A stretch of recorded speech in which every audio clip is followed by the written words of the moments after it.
Now some people are going to come in and talk about Yvette. The intro was too long. I was doing something very specific. I was trying to figure out, for whatever reason, the stupid thing kept telling me that I couldn't have, that it had to be private. So I had to figure that out. So that's what I was doing in here. I was figuring that out for everybody who's going to be like, Yvette, I don't understand. Why did the intro? See, this is what I'm going to talk about today in the video too. Everybody's a critic. Everybody's a goddamn critic. God damn it. And you don't understand what I do. I just drop my pen. Oh, the devil is a liar, because I'm finna get busy today. I don't care what happens. I'm finna get busy today. So that's what happened with the intro being long. That's what happened with the first. I don't know if you all saw the first video start, then stop. I don't think so, because it was private too. So that was the reason for that. So now that I've got my bearings, ladies and gentlemen, please, if you're watching this, please feel free to donate. You can go to breakingbrown.com. You can make a recurring donation to breakingbrown.com. You can also sign up for the newsletter, which comes out every Sunday. You can do that as well. Where I find links that I think are good to our political education, political foundation. You can do that. You can go.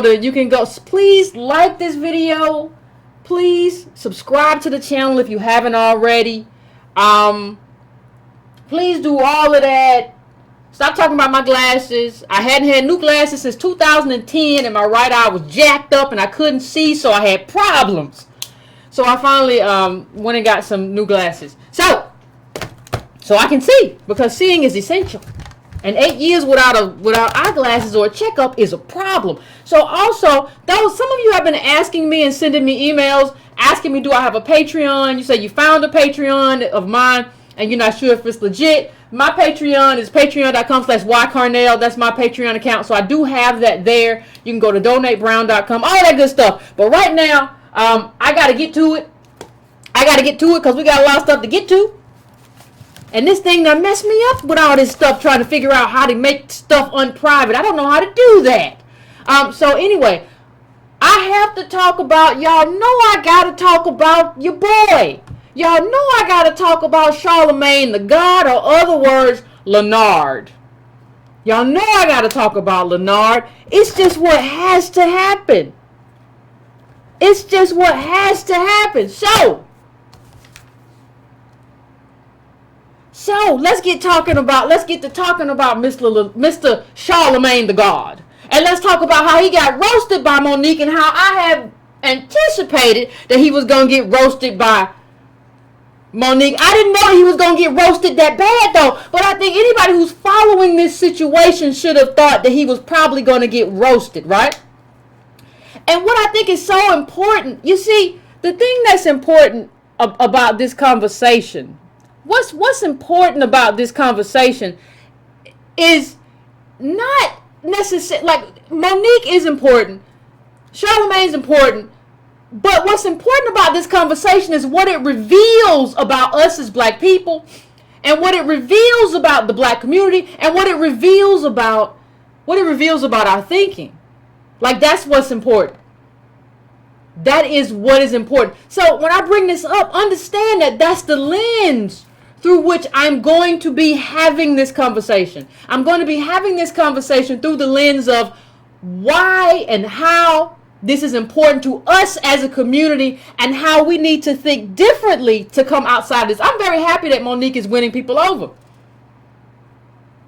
Because when this thing started, if people don't remember, when this whole thing started, nobody was listening to what she had to say. Everybody was like, well, I heard she's just difficult. I heard that she has problems on the set. I don't know why. She's just lucky to be there. I wish I had $500,000. It was a whole bunch of stuff that just didn't make no sense. A whole bunch of gibberish and black noise in the black community. So what I'm saying is this. We have had some weird, and I've watched it after Charlamagne the God, and I've seen some people on YouTube and elsewhere have some kind of weird takes on what happened. And they've said some very odd things and things that don't make any sense. A lot of these people who are talking and trying to validate themselves by downing Monique, you're trying to validate yourself and your energy and what you think is possible by downing Monique.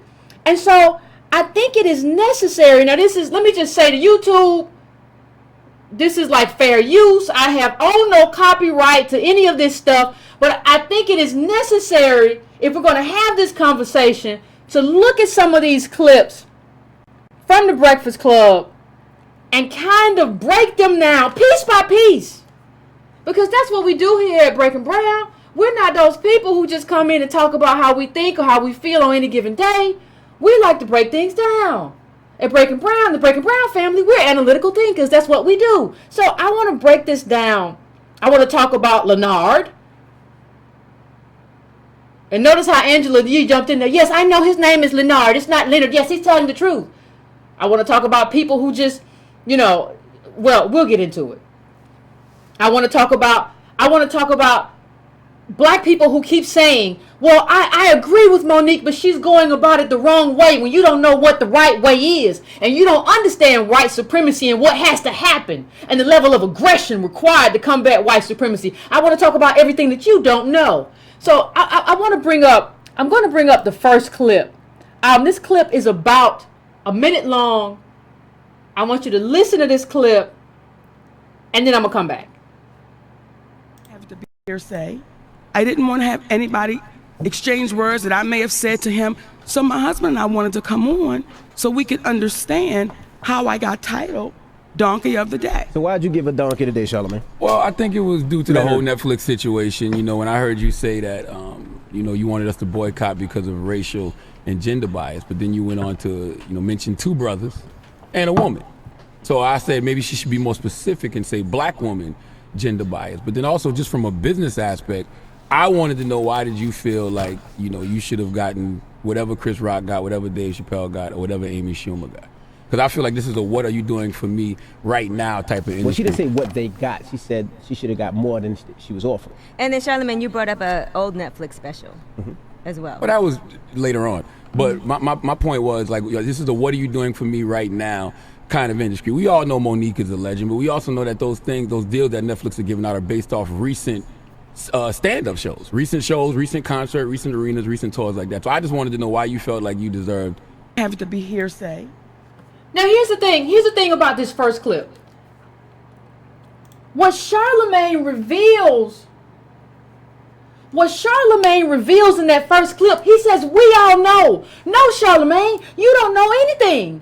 Only thing you do is talk on the Breakfast Club. And Monique respects you. I do not.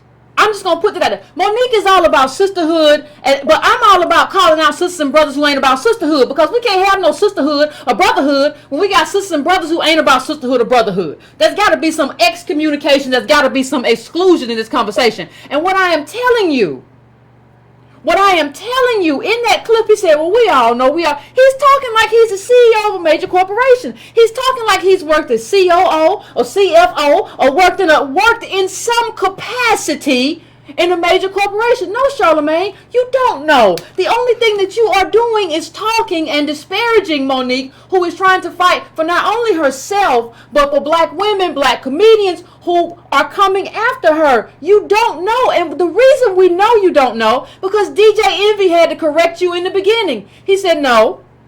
She basically didn't say that. She didn't say I wanted necessarily what Dave Chappelle got or the same thing that Chris Rock got. What she basically said was more than what was offered. Somewhere in the range of, you gonna call me a legend, pay me legend money. And black people, I'm gonna tell you, if you're gonna be consistent, be consistent. How long did 50 Cent boycott what network is Power on? He put up a little boycott or whatever. Nobody said anything. Even though he took it down the next day, but nobody said he can't bring us into his thing. Why'd he do that? But why you going at Monique like this? But see, Charlamagne revealed in that clip that what he's basically doing in terms of calling Monique Donkey of the Day, he's guessing. He don't know anything. So it starts off with a lie. He says, well, you're basing it, that it's a given that Netflix bases it on recent shows. No, your catalog. See, you're supposed to be seasoned. Your catalog is supposed to mean something. Your body of work is supposed to mean something. So she never said, she never said what he said she said. That's how we start off. We start off with a man who is intellectually lazy. But I'm going to go to the next clip. And in the next clip, you'll hear her husband and manager, Sidney Hicks, talk about what really happened. But one of the things I want you to pay close attention to is Sidney Hicks and how he's talking and how he articulates exactly what happened.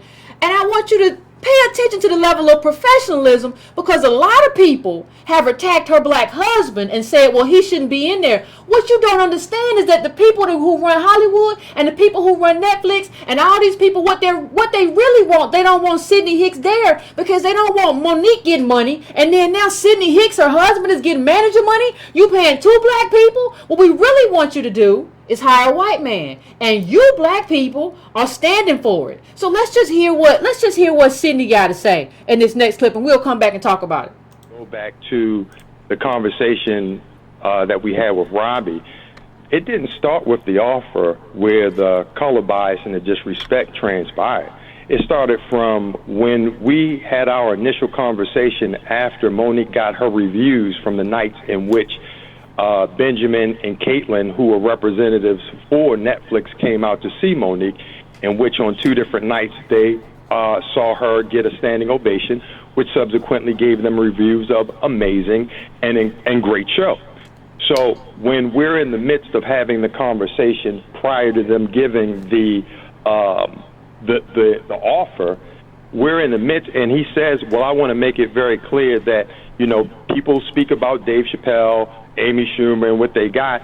I want to just make it clear, so we can manage expectations that everybody doesn't get those type of deals. Well, when we're in the midst of that conversation, the phone disconnects. We never reconvene.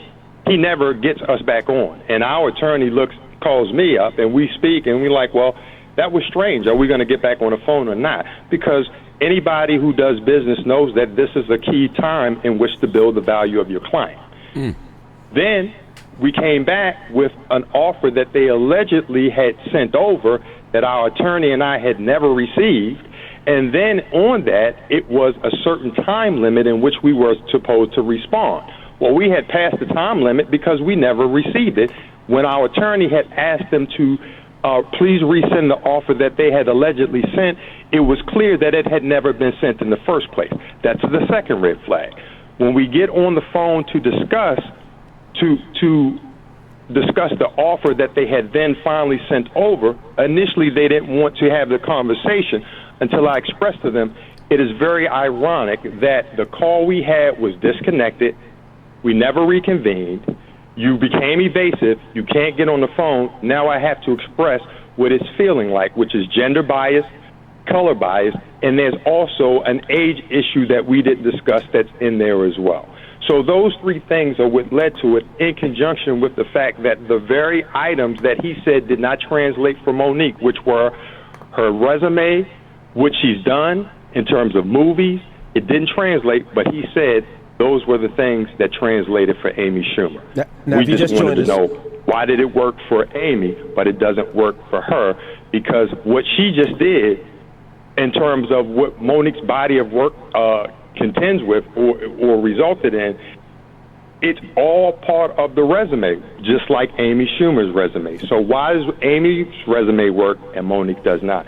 And they could not explain that. Well, if you're just joining us, that's Sidney. That's Monique's managing husband. If you're just joining us, so you can, the voices. Yeah, I'm sorry. Go ahead. No, I want you to go ahead. Well, I don't think Amy Schumer is funny. That's number one. But she did sell out 50 arenas around the world, including MSG, and HBO wanted her as well. So she created a bidding war based on those stats. So I assume that's the reason her number was at that place. Well, I want to address something because you said, I assume. And then you also said in the beginning when you start talking, you said, Monique is a legend. That's what you said. Absolutely. Right? And then when Robbie Prohl and Netflix also says, Monique is a legend. Correct? Absolutely. And you believe that Chris Rock is a legend, as I do as well. Yes. Mm-hmm. And you would say Dave Chappelle is a legend, right? Absolutely. What makes me a different legend from Dave Chappelle and Chris Rock? Well, when it comes to that Netflix special, it was the fact that Dave Chappelle did 1,500 shows prior to signing his Netflix deal. Chris Rock was on tour with the Total Blackout Tour, selling our shows arenas around the world before they did that Netflix And they also deal. lured him away from HBO. Well, I understand what y'all are coming to the table with. When I came to the table and I said, guys, and I said it humbly, I'm the most decorated comedian alive. And I said that humbly. And then some people said, oh, Monique is crazy, till it was proven. Till everybody actually saw the numbers and said, well, I guess she's right about that. And when you say this is a what have you done for me lately, the question is, how much more do I have to do, brother? Because when you do a film called Almost Christmas, and that film has a $17 million budget, but it makes $45 million. And then my sister Amy Schumer does a film called Snatched, and that film makes $45 million, but it has a budget of $42 million. Now, what's the profit on that? I'm asking the question. Yours made a lot more profit than Amy's Well, did. it was actually a $25 million profit. But that movie, Amy did her Netflix deal before Snatch. No, because Right. he said, Robbie Frost said that was what made him also give it a deal because of the big movie that she had coming out. Right. And that's where we had to check. Well, coming out. That was but she did the Netflix deal before that movie came out. Well, No. we actually talked to the vice president of Netflix, Lenard. Right. And So what my happens point- is when you're basing off of what you're assuming, and then you give me a title of Donkey of the Day. Is your mother still alive? Yes, ma'am. And you're from what city in South Carolina? Moncks Corner, South Carolina. Moncks Corner.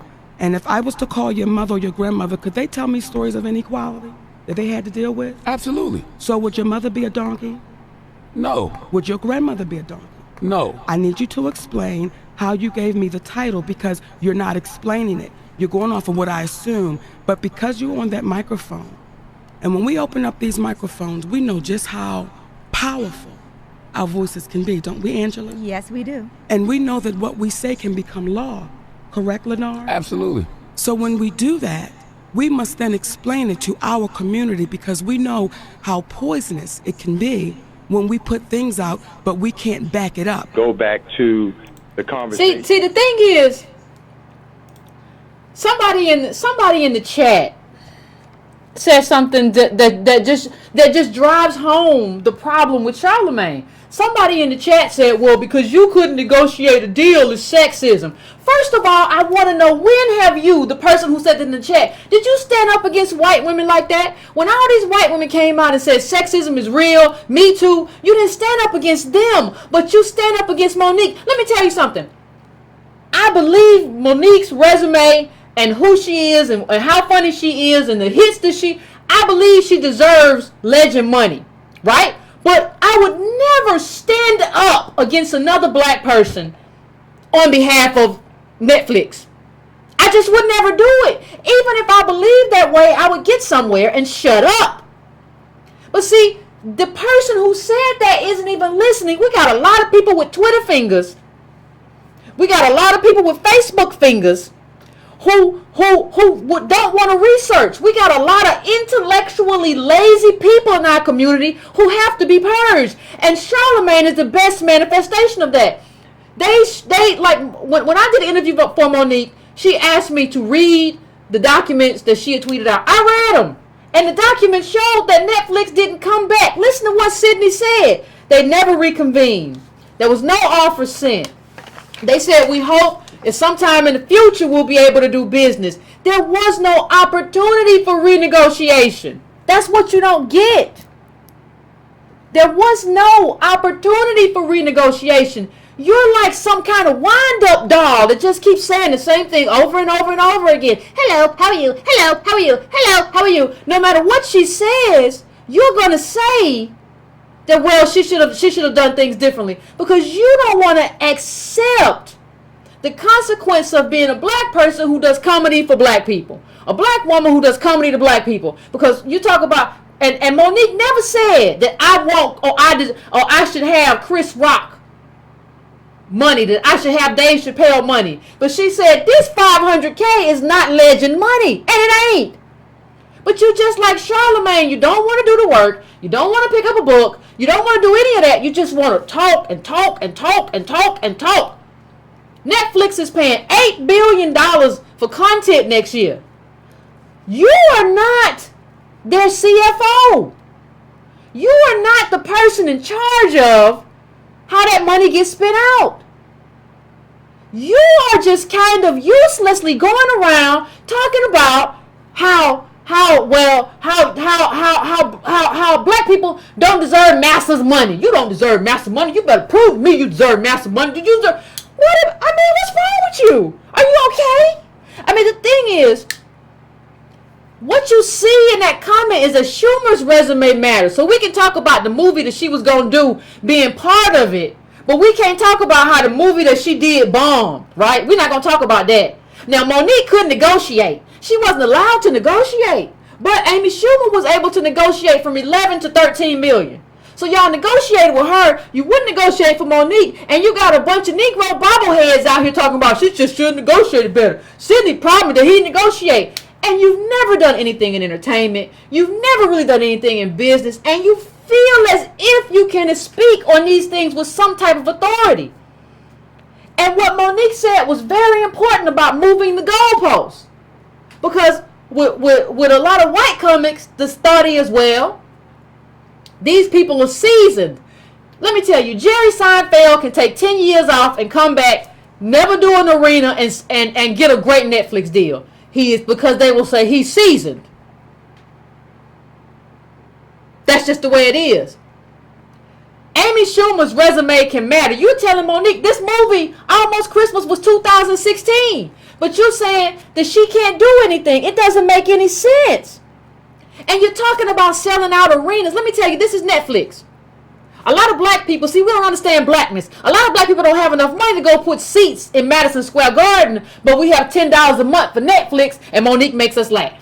We can do that. You're not even making the right analogy, Charlamagne. You haven't sat down and thought about this thing. But regardless, when you see, like she said, Bessie, when you see Precious, when you see Almost Christmas, and when you see her doing the work that she's done, you see number one. You see success. This is a resume that spans decades, and that is supposed to mean something. And for white people, for white comics, it does mean something. For this black female comic, it does not mean anything. It is not just her. It's Wanda Sykes. It's not just her. We heard Viola Davis. It's all of them. So, you know, I don't know how we get here, except to say you hear a lot of Charlamagne saying that, well, I assumed. You know, and Monique's not going to get like an HBO counter offer because this is black comedy. This is comedy that most black people like. Doesn't mean that she doesn't have white people. It just means that this is African Americans. But we won't stand up for each other. And the black ads, see, the thing is, what we have a hard time understanding is it's not just Monique. It's because when you talk about, well, it's black people, you say they don't like black people. No, I'm saying that you can't sell the same amount of stuff. You know, you can't do it. HBO is not black targeted, right? So when your audience is black, you're going to have a problem. But we just saw with Black Panther that you can get black people to come out. And I bet you, no, I don't bet you, I know you can get black people to tune into a Monique Netflix. HBO is a premium channel. Netflix is $10 a month. That's something a lot of us can't afford. She could do that. And instead of saying, yeah, Netflix, she can do that, give her the money. You like, I don't think you deserve Master money. Master, she don't deserve that money. I'm telling you right now. You don't understand what character you play in 12 Years a Slave, but I do. You know, we talk about Schumer's movie and it tanked. Like nobody would let Monique live that down if her movie tanked like that. She wouldn't be able to live that down. Think about it. $17 million for Almost Christmas. It made $45 million. Amy Schumer had $42 million to make a movie and it made $45 million, and she's still a bankable star. Come on, people. What you have is a situation where Charlamagne got it wrong again and again. And understand one thing. Monique and Sidney talked to the VP of Netflix. Charlamagne is up there talking about, I talked to somebody at Netflix and he told me, no, she talked to the VP. You talk to the people that matter. Charlamagne, you just got some friend. That's not the same thing. Tell me who you talked to. Tell me what specifically, because you didn't talk to the VP, Charlamagne. You can't get to the VP, Charlamagne. The God. If you don't stop. And let me tell you something. When she called him Lenard, that changed the whole conversation. Like, I don't even understand how if people don't understand how brilliant that was. Because that made it from fake, because this fake Charlamagne stuff is some garbage. Go look up who Charlamagne was in history. She brought it home. Now, I don't want to call you Charlamagne, because that ain't your name. That ain't your birth certificate. Let's have a real conversation. Lenard. What you have, black people, is that we are listening to people who don't know anything. But let me go to clip 3 real quick because I'll get to talking and forget to go to the clips. And let's listen to this, and we're gonna come back and we're gonna have a conversation about it. About racial bias is absolutely correct. Gender bias is absolutely correct. We know that the black woman is unappreciated and undervalued in a lot of different industries. But I think that when it comes to this Netflix situation, it's very specific. I think it's more of an individual thing than it is a collective problem. Like, can you honestly? What we ask you is this: can you say, if it's an individual problem, how come that there are no individuals of color who happen to be female comedians that have had the multiple $million-dollar paydays with Netflix? Because what happens with the black community, it's what have you done lately? But when you are a white person in this industry, it's you're only as good as your last project. I thought it was drawing power. I thought it was exactly the amount of people that will watch a special. Do you think this is specific to comedians? Because I do know they've given out multi-million-dollar deals to Ava DuVernay, Shonda Rhimes. So you think it's specific to the comedy industry? Well, I'll let you answer it. What black female comedian got the multi-million-dollar deal?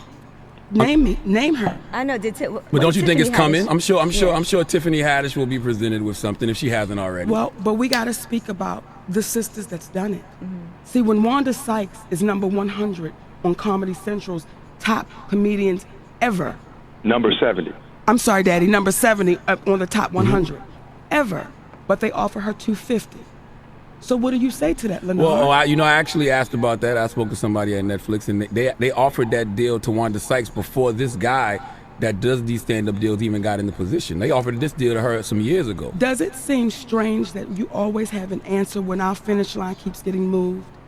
When our finish line keeps getting moved? When our finish line keeps getting moved. When I say, name me one black female comedian that's got the $1 million payday, I'm waiting to hear the answer. Right. So you think it's specific to comedians? Because I don't know on Netflix any. But I can't say for sure. In history, name her. Well, I would ask what black female comedian has sold out 50 arenas around the world. Well, what I would tell MSG? you is there's 4 beautiful black female comedians that we just got a Legends Award. Her name is Samore. Her name is Adele. Her name is Miss Laura. Her name is Monique. And when the Queens of Comedy was on tour, see, we made history. And I don't know if you've done your homework, because we were the only female group, black, white, Latin, Asian, to sell out consecutively around this country. Mm-hmm. But you'll disregard that because you'll say, well, what did you do yesterday? So you can't take it away. But if I'm doing business and I'm basing it off doing a deal with somebody who did this last year as opposed to doing it 15 years ago or 20 years ago, whenever it was, wouldn't it make more sense to do it with the person who did it just a couple years ago? If you're doing business and you say, what's Monique's resume? Now you're the businessman. And you're looking at that resume, and everything on that resume says number 1. Everything on that resume says sell out. Now all of a sudden, is it going to change, businessman? Yeah. If I had to sign Kobe Bryant today, I'm not going to give Kobe Bryant a $100 million contract. Well, you're right. But his resume is amazing. The difference between Kobe Bryant today and Monique today is when you 36 in the game of basketball, you done lost your step. When you are 50 years old in the game of comedy, you're seasoned. And if they had to come to Netflix, to your point, because you make a very good point, and Monique had to stumble like a 40-year-old or a 38-year-old Kobe Bryant who's got a ruptured Achilles heel that you got to bounce back from, then it would make sense. But if he dropped 50 and still was dropping buckets, what would you say? Because they watched 2 standing ovations in 2 sold-out clubs. Well, that there is, I think everything is saying. Listen. Somebody has to understand.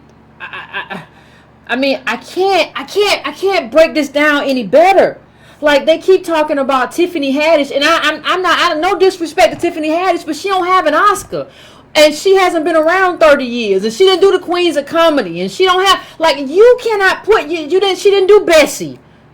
You know, she doesn't have that resume. Why do you keep trying? And Viola Davis said the same thing. Viola Davis said, listen, I have a bunch of black actresses who keep saying, well, you make more than us, Viola. And Viola said, but you don't have my resume. I understand sisterhood, but you don't have my resume. Stop talking about how I'm doing good just because I'm doing better than you. You not me. I respect Tiffany Haddish. Everything she accomplished, great. Whatever. But I'm just saying, you don't have Monique's resume. And even the deal you got with HBO was pretty much kind of trash, wasn't it? Why don't we talk about that? Are we going to talk about that? Or are we not going to have that conversation? I don't think y'all understand that what Monique is trying to do is not just for her, but it's for the black female comedians that come after her who can't put white people in chairs. Right? And somebody says, well, you don't have any sold out tours. You know, they'll tell you at first, well, you just got to get a resume together. You get the resume together, so well, sell out tours. And then when you sell out, when you do Queens of Comedy, you sell out tours, say, well, you haven't done anything lately. You haven't done anything lately. So do something lately. And then you do 2016 Almost Christmas. Well, it's not tours. They just keep switching it. It's like a shell game. They just keep playing games. What they're really telling you is, listen, we already know you can't do what Chris Rock do. You can get black people, but you can't get white people. Dave Chappelle can get a lot of white people. Dave Chappelle grew up around white people. You can't get white people. That's what they're telling you. And your black people, I don't know how much they matter. That's the conversation that's being had. And nobody will own up to the lies that are being told. Now here's the thing. For all the people who keep saying, well, Yvette, she's just doing it the wrong way. She should just go about this differently. Do you understand? I heard that Wanda Sykes has the same manager as Dave Chappelle. Understand, Wanda Sykes, same manager as Dave Chappelle. When Netflix offered Wanda Sykes only $250, was she going about it the wrong way too? When Viola Davis isn't getting paid. And you can go look up the clip where Viola Davis talked about how she doesn't get paid anything near what her white counterparts get paid. Is she doing it the wrong way too? Maybe the problem is the fact that you just don't want to own your blackness. And you don't understand what it means to be. You don't understand the context of being black in America. Maybe the problem is you. Maybe the problem is, as a community, we exalt people who are weak. And the people who are strong and loud and stand up, we tell them, well, you could do it differently. Stop putting weak people on top. These people don't deserve our respect. These people don't deserve. I give it to Monique. She's trying to, even though she said what she said about Charlamagne at the end, she really tried to be there with him and for him. I ain't been studying him for a long time. He don't know nothing. He lives in this race neutral dream. What like race don't matter. He doesn't understand. How does a black man like you not understand what it means to be black in America? Nor does DJ Envy. And I don't know what Angela Yee was talking about. Well, Monique. Well, what I'm saying is, what are you talking about, honey? I don't understand what's going on with you. So let me, I'm gonna go to, I want to go to another clip, but it's just, I don't understand. I really, really, really do not understand. But let's just go to clip. Let's just go to sold out tours. I don't understand how. I don't understand how we got here. But let's just listen to this clip really quick.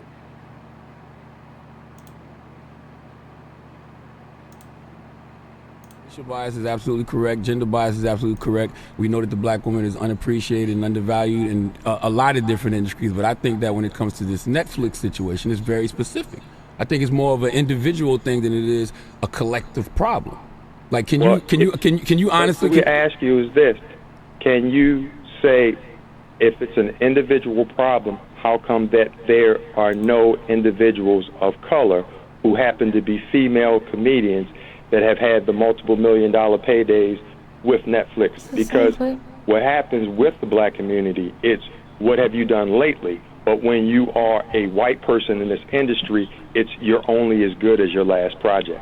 I thought it was drawing power. I thought it was exactly the amount of people that will watch your special. Do you think this is specific to comedians? Because I do know they've given out multi-million-dollar deals. Listen, you got to hear that because I missed something. So you have to hear that one more time. Because the first time I missed something, I didn't hear DJ Envy say what he said. DJ Envy said, well, I thought it was drawing power. But what you have to understand is that over history, Monique has had the drawing power. So what he's saying is that your drawing power right now matters. And what I wanted to tie this to is at the end of this, we're going to get to why that's important. Pinpoint this, put a bookmark in it, and at the end, I'm going to show you why this is important. Now watch this clip. And I have to be donkey of the day, which you still haven't explained, Lenard, and you're going to have to. Because when you make those type of statements about your sister to our community, what you're saying to the community is, as black women, you're devalued. And if you stand up and you make a stand and you say, we need equality, and we have to say what's right and what's fair. And then a brother that looks like me from South Carolina says, you're the donkey of the day. You have to explain that to our community. I've explained it. I said that I think that you're using racial and gender bias, which are actual real issues. The struggle that the black woman is going through in many industries is a real issue, but you're using it to focus on something that you're dealing with individually. Lenard, did you just see Viola Davis come out and say pay her equally? Did you just hear that? Absolutely. So when you have us saying the same thing, we're saying pay us equally. You're saying, oh, Monique, this is an isolated situation. Well, then what that says is you don't know the history of this business that you're in. And you sit behind this microphone and you try to be the guru of black culture. I'm going to need you to know the history of us before you begin to label us. And I have to be donkey of the day. See, here's what's happening in the black community. He got up there. You have to understand what just happened. He got up there and said that, Monique, you're making this an individual situation. This is an individual situation that you're trying to project in a way that makes it systemic. And it's not that way. And then she brought up Viola, Wanda Sykes. I can't remember the woman's name who talked about how the white woman had to help her because and tied her deal to her deal. So if you had investigated, if you had taken the time to actually figure out what was happening, we wouldn't be in this situation. If you had not been intellectually lazy, you could have put in the work. But see, you have a nationally syndicated radio show, and you misuse your power on that radio show to cast this black woman as part of the problem, when the real thing you should have been doing is getting behind her. But see, you talking all this do for self stuff when you work at a white radio station. I don't even see how a person who works at a white radio station can talk about what Monique should or should not have done. None of this makes sense to me. And like I said before, no one rises up when these white women started doing this Me Too stuff. Nobody rose up and said you're part of the problem. Nobody in the black community said, well, your problem is just you can't negotiate. Even though now we know they didn't want to negotiate. There was no negotiation. They said, well, they didn't reconvene. They didn't come back. And when they did come back, they came back with something that was dated, that should have been responded to before, but hadn't been sent. And when they did come back, they said, well, maybe we could do something later because we don't think Monique's worth more than $500. Understand that. Understand that specifically. Now, let's go to clip 5, and I'm going to come back and we're going to talk about it. Making $13 million in 2018 for a stand-up special. Well, here's the thing. If Netflix, when you say justify $13 million, did you get a chance to read what the offer was? I did read some of it, yes. Well, you should have read all of it. The key is we got to read all of it, because what Chris Rock said a long time ago, if you want to hire something from a black person, put it in the book. But when you want to be thorough about what you're doing, then you would read it. What's happening is this. This is not about comparing the definitive numbers as to what Amy got and what Dave and them got, because it's merit to what you just communicated. But when you ask a comedian to take $500,000 for 2 years, you can't say any jokes. They don't want you to do stand-up for 2 years. And essentially, they want you to take $500,000 and lose out on $2 million of work that you would have made on the road anyway. That right there, it doesn't make sense. Well, did y'all make a counter offer? Deal. It didn't have to be a $20 million deal. Wait a minute, baby. He just asked, did we make a counter offer? And that's a very important question. Yeah, did you make a counter offer? I did see that they responded to the counter offer and said they regretfully won't be able to do this deal. Hopefully you guys could work together in the future. And that's the point that we have to make to you, Lenard. But in addition to that, my love, go ahead, Dad. And this is in conjunction with Roland Martin and John Mary putting out a rumor that Monique was offered $3 million, and then didn't have the decency as journalists to come back and say, we apologize for the misinformation. Because if you notice, Monique keeps producing receipts.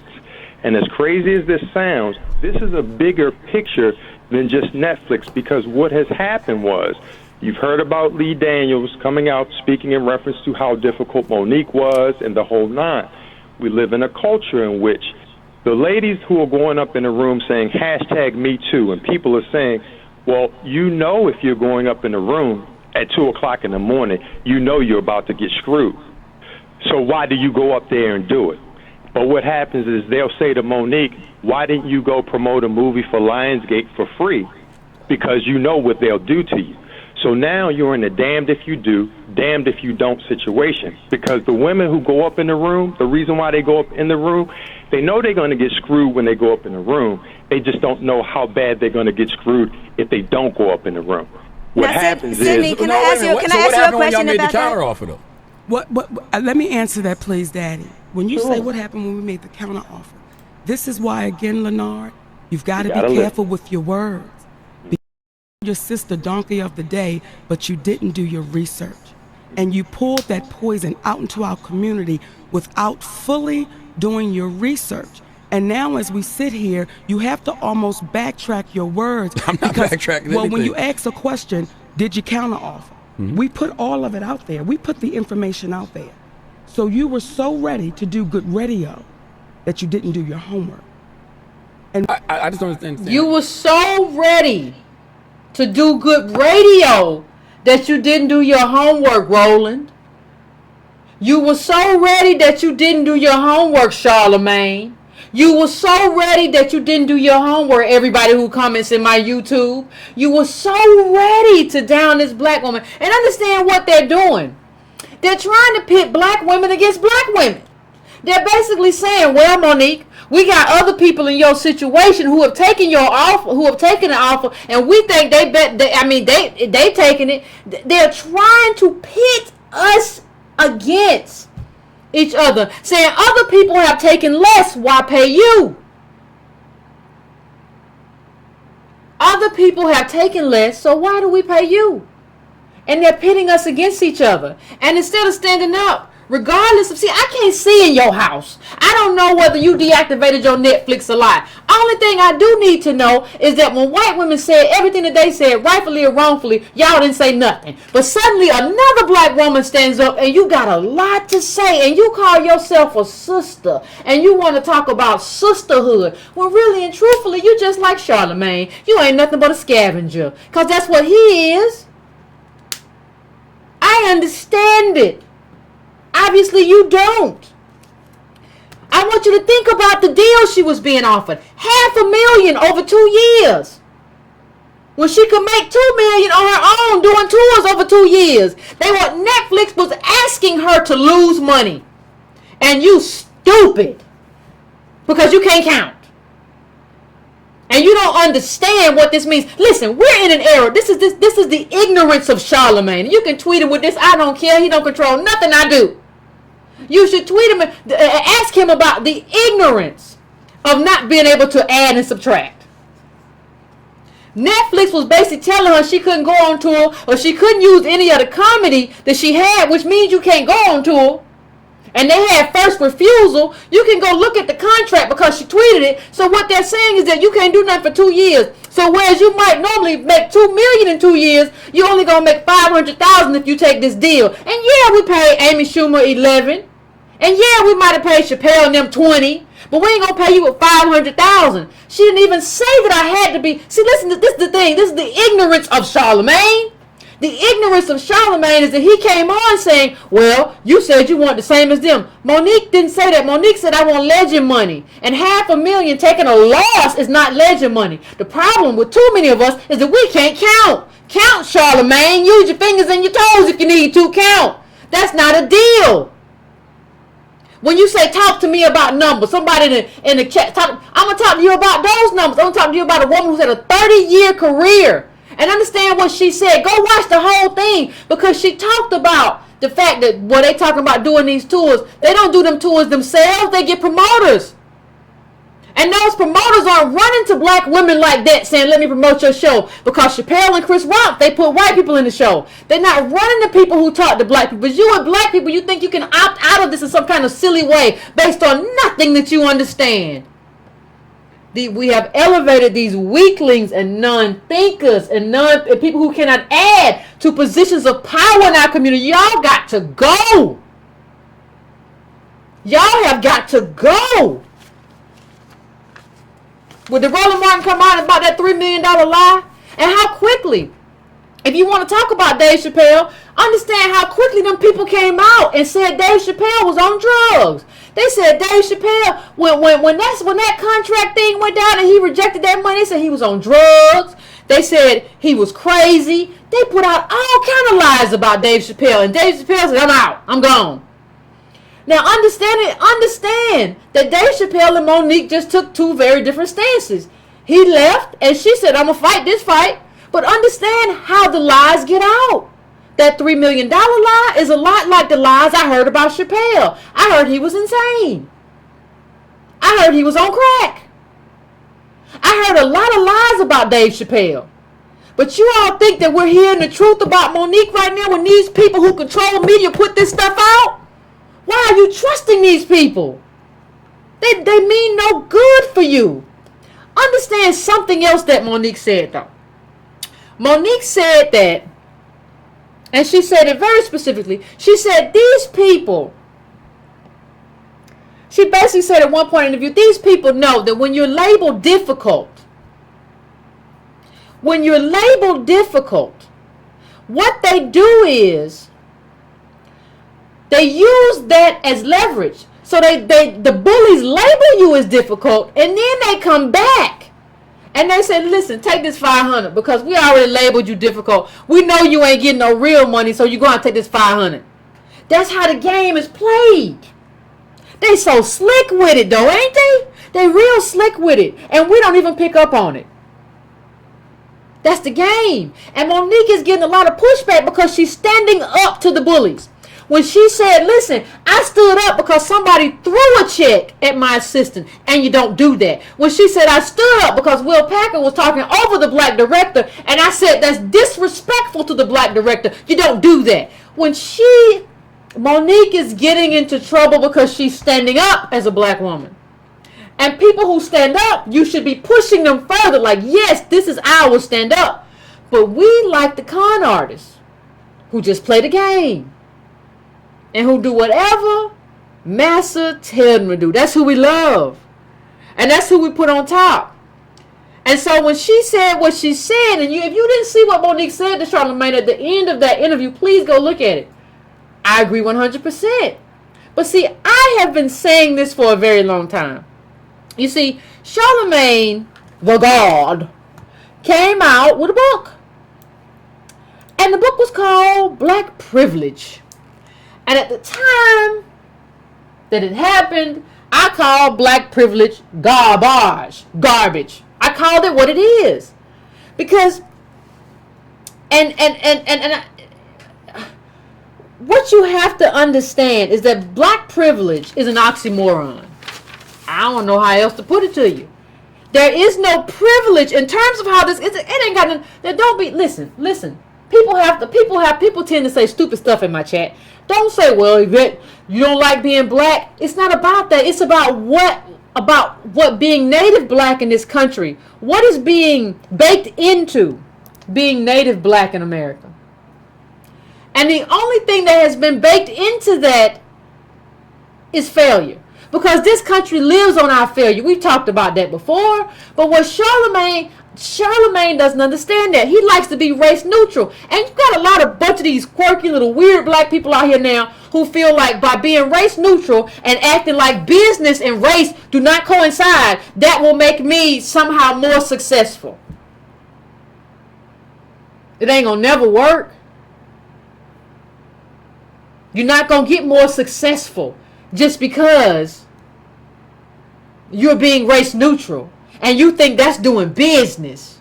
Because business ain't race neutral right now. Listen, white people are out there using their lineage to get jobs. They're using their granddaddies and uncles to get jobs. Meanwhile, race is being used to bludgeon us as a people. Life for us has never been race neutral. So black privilege is garbage, and y'all should have called them on that a long time ago. The problem we have as the black community is that we will not check ignorance in our community, and that's a problem, and it's been a problem for a long time, and y'all need to deal with it. I have dealt with it. Nobody want to be bothered with no Charlamagne, no God, no weird name, you weird. So let me just say this. In terms of what I said, I want to break one thing down clearly. Antonio Moore did an interview with Thomas Shapiro, foremost economist on the issue of race and what race means in America. And he asked this economist specifically about Charlamagne the God. And I want you to listen very clearly to what Thomas Shapiro said. And Thomas Shapiro's assessment. This is an economist talking about Charlamagne, who y'all sent to the New York Times bestseller list for reasons I do not have any idea. But I want you to listen very closely to this. What's going on? Then we also have, the census released data that show black males throughout the Rust Belt and 35 major cities even 40% and higher. Then we see the middle single black mother's worth $5, right? We look at all these. And so my question to you, and it's something that goes beyond data maybe a little bit, and maybe you can infuse your data. This guy named Charlamagne comes out with a book called Black Privilege. And it's the New York Times bestseller this week. And I guess, for me, I've answered it already, that black privilege doesn't exist. And I wanted to ask, what do you think about that as a concept? Oh, it's about as much as I think it's reverse racism as a concept. Yeah. I think they're both. We have to call BS loud and clear. It's a distraction. Your listeners may not know. I had the great fortune of spending 6 months in South Africa. There's an expression they use there. It's called black diamonds. And that was meant for that really tiny crew of black Africans that have benefited from the transition to democracy there. But it is such a sliver of the economic reality for black Africans, just like black privilege is a sliver of reality for the African American community here. Might even be a smaller sliver, I'm not sure. So we first have to dispel the myth from Economics 101 that wealth is a creation of the thriftiness from that we don't spend all that we earn on our jobs. Those folks that got better jobs have got a little more discretionary income. They can save that. They can invest it. They can defer consumption and gratification. That's the story told to us, told to everybody in Econ 101. Part of me wants to say it's a fairy tale. It's not a fairy tale. It's a dastardly myth that has done a lot of damage. Now here's one thing I want to say. I want to point out one thing. I just looked at the chat. The chat, when Thomas Shapiro came up talking, the chat went from like 1,900 to 200. You have to understand that you have to frame this right. 200 people dropped off the chat because they didn't want to hear an economist talk. I don't know what to do with a community that doesn't want data and information. Like, so you enjoy hearing me talk because maybe for me, maybe I'm entertainment for you. I don't know. But like, if I bring on somebody who knows this stuff better than I do, who wants to tell you about it, well, I don't want to hear about that. That's the problem. You have to be willing to do the work. You have to be willing to do the math. What Monique said to Charlamagne is that, yes, you assumed and you read part of it and you should have read the whole thing. You didn't want to put no work in. And y'all don't want to call Charlamagne lazy, but he lazy. He's an intellectually lazy person. He doesn't, listen, I read the stuff Monique put out and it wasn't even long. Do you have ADHD? Do you need some help? Because I know that happens. But I'm just saying, you have to be willing to put in the work. If you don't want to put in the work, if you don't want to watch Thomas Shapiro talk, then you can't talk. That's just the way it is. And the thing is, white America is introducing race in terms of advantage, in terms of leverage, in a way we've never seen before since the Gilded Age. And you are here telling us that race don't really matter because somehow you made it to the Breakfast Club, which could end tomorrow. Right? So you have to understand that what you're saying, Lenard, what you're saying doesn't make any sense. What you're saying doesn't make any sense in terms of the moment, but you don't know the moment that we're in because you haven't read all the inequality articles. And you haven't read about where black people are. And you haven't read and talked about those Medicaid cuts. And you don't understand what's coming under Trump. You think what's coming under Trump might look like what's coming under Bush. And this is the same thing. And black people go through stuff and we're strong. It's just stupid. And let me just put up this. I want to put up, I really want to contextualize this in a way that makes sense. There was also a Twitter exchange between Antonio Moore and Charlamagne the God. I don't even know how a black man call himself the God, given what they go through. But anyway, I mean, I know we call ourselves kings and queens. It's so weird to me. But listen, look at this. It says, Antonio Moore says, I read from the book in the video and read it again in print. The concept doesn't make sense. And Charlamagne says, privilege also means an honor to be. What the hell? It says, if you don't think it's an honor to be black, then it's a problem, number one. What is he talking about? Like, how is it, like, what are you talking about? Is this some Wakanda stuff? What do you mean? And Antonio Moore comes back. I don't think it's a privilege to have 45% unemployment among young black men. And he's right. That's not a privilege. It's not a privilege to have those unemployment numbers.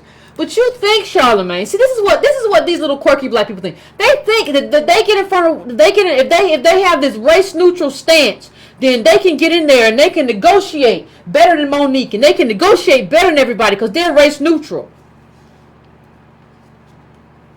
And it doesn't make any sense.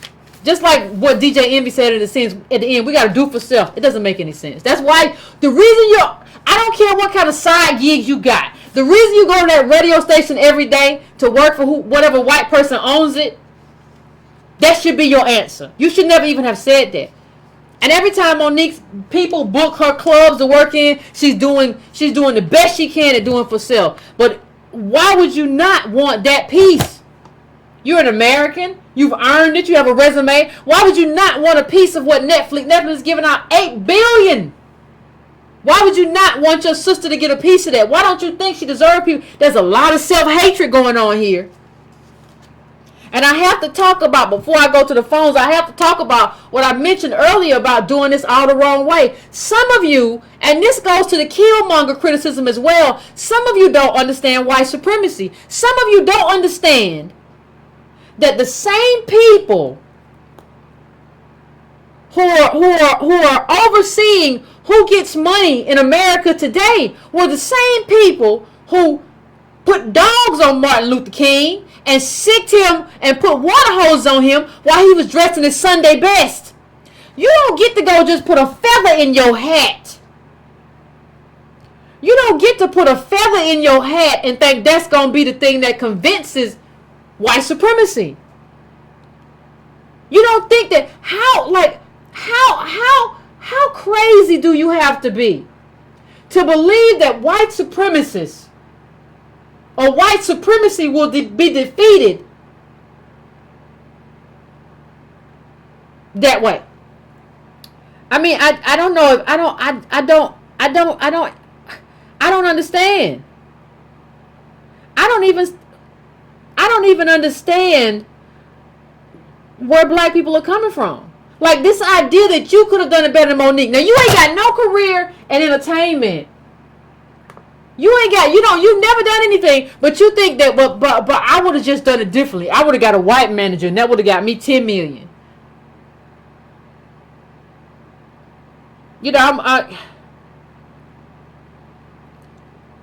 I'm reading something as I'm going through this. That Ryan Murphy was getting almost 300 million, and y'all don't even want Monique to get 10 or 12. What's wrong with you? You need lineage therapy so you can understand blackness and understand when you need to join forces with other black people. When you need to support black people. Instead of saying, well, I mean, if her black husband wasn't her manager, she would. That interview was one of the most expertly done I've ever heard. That roasting of Charlamagne was one of the most expertly done I've ever heard.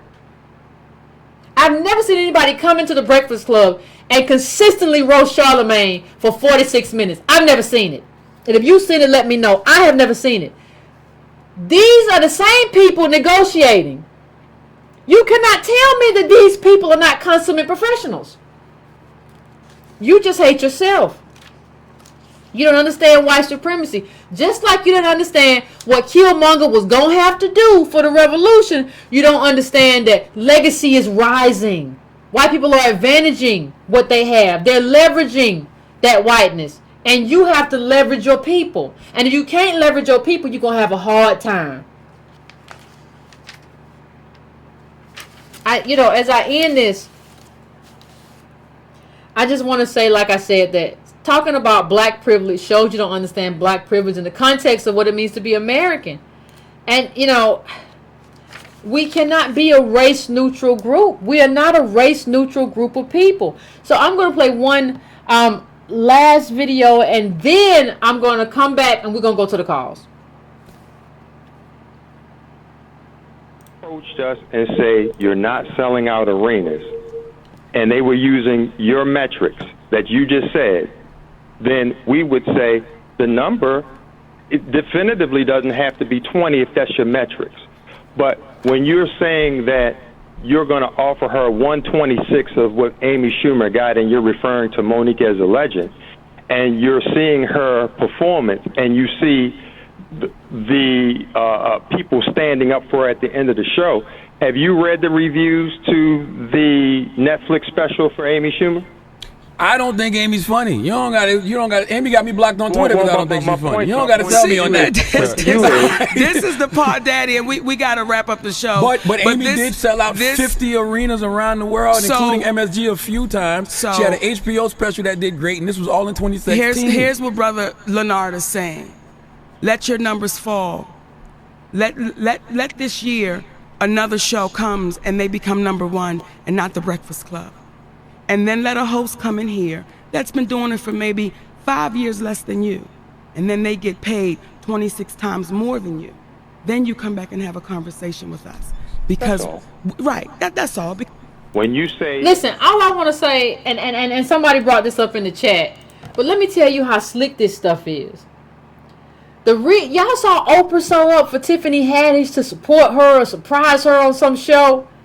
Like, that's how slick this is. These people think they so slick, but they are slick because we don't catch on.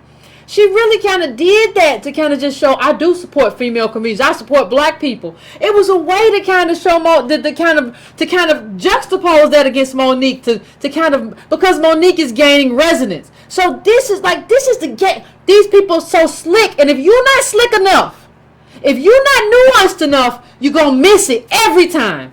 Every time. Let me just show you this.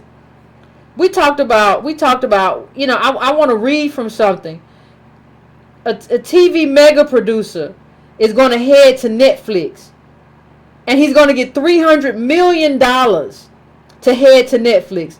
Ryan Murphy, an Emmy, Golden Globe, and Peabody Award-winning producer, director, and writer, has signed an overall deal with Netflix, which could reach $300 million. This white man is getting $300 million, but you don't think Monique deserves more than $500,000?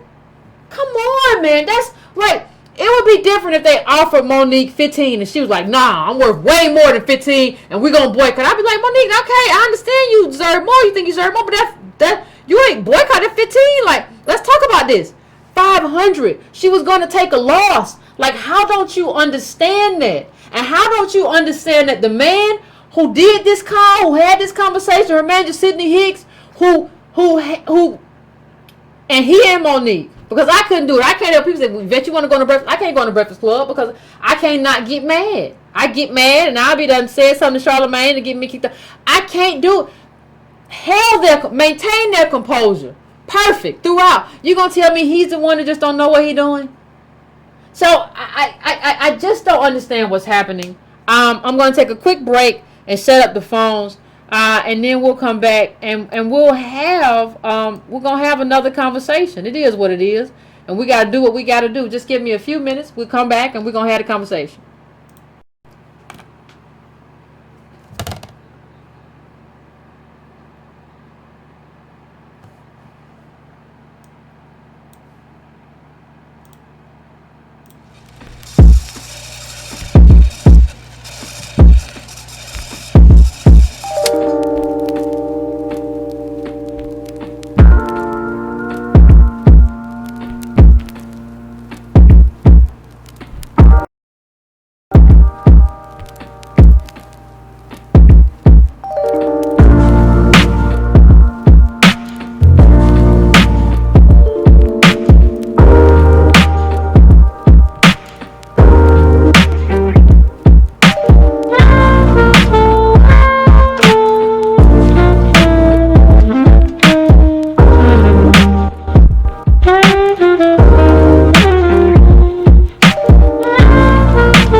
Black and Brown family, we are back.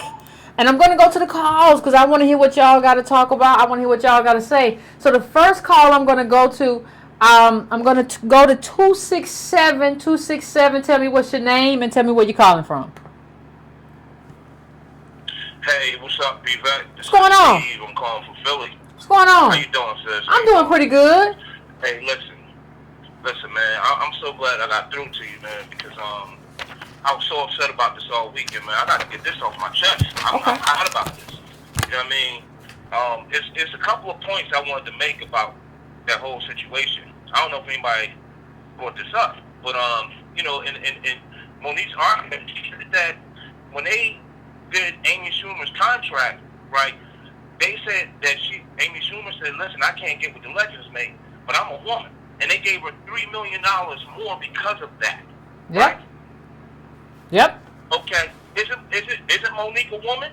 Last I checked. $500,000. Why is she getting $500,000? She's a woman too. You understand? Absolutely. What's the difference between Amy Schumer and Monique? They both women. One's black, one's not. One's a legend, one's not. She should have been getting $3.5 million at least. That's what I'm saying. At minimum, brother. At minimum. Like, I don't think. Here's the thing. I don't think people understand how low that offer was. Like, even after you take out, not only was it less than what she would make, if you take out taxes, you have her making like $150 maybe a year. Like, I know dentists who make that. Like, how do you not see that as an awful offer? I got a co-worker that's a truck driver that made 110. I know what time it is. That. You know what I mean? So she should be making what a truck driver made.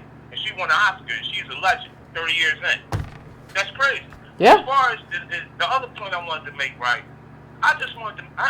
We gotta really start calling these dudes what they are. Like, you know, you see people like him, have to call these dudes buffoons. Because that's what they are. This dude is an intellectual buffoon. You know what I'm saying? He's in a position to speak to the masses, but you know, there's a reason for that. You know what I mean? There's a reason for that, and he's not speaking to the masses about things that's going to make things better for us. No. I mean, this is the same dude, by the way, that had lunch with Tommy Orange, but he don't think Monique should get more than $500,000. Yeah. Man, listen, man. If I ever see that dude on the street, I'm gonna tell that dude he's a coward. Tell him. I'm gonna tell him he's a coward to his face, and I know he ain't gonna do nothing about it. You know what I mean? Because that's what he is. That's all I got to say, sis. Thank you, bro. I appreciate that. I mean, I don't know how it's not weighing heavy on everybody's heart. Because like the caller said, he's a coward. But that's what we've done in our community. We've elevated the cowards. And I said this before, we elevate like these snitch dudes who just like, I can be race neutral and that's going to elevate me. So I can say this is just about the deal. It's not about the fact that Monique is a black female comedian who does comedy mostly for black people.